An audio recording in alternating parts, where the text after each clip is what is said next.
मुंह पर माहूर रखला में शान का बाटे। अरे मुंह पर माहूर रखला में शान का बाटे, आ हंस देला में आखिर नुकसान का बाटे। मुंह पर माहूर रखला में शान का बाटे, आ तनी हंस देला में आखिर नुकसान का बाटे। जौन होखे के बा उ तो होके रही जी, जौन होखे के बा उ तो होखबे करी। चिड़ई नियन पिंजरा में प्राण का बाटे, चिड़ई नियन पिंजरा में प्राण का बाटे। आ जे आपन होई उ लौट के आई जरूर, अरे जे आपन होई उ लौट के आई जरूर। बोलावे खातिर सरकारी फरमान का बाटे, अन्य छो बनल रहो और का चाही।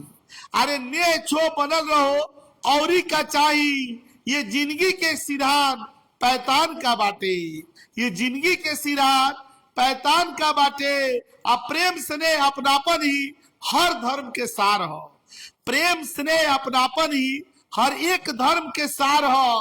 प्रेम के आगे आरती आजान का बाटे।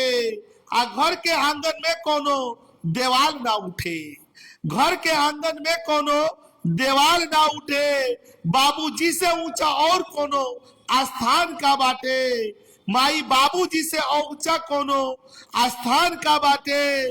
नूरैन दुरुस्त बा ईमान तो सब कुछ बाटे ठीक, नूरैन दुरुस्त बा ईमान तो सब कुछ बाटे ठीक। क्रिया खाए खातिर गीता कुरान का बाटे, आ मुंह पर माहूर रखला में शान का बाटे। तनी हंस देला में आखिर नुकसान का बाटे।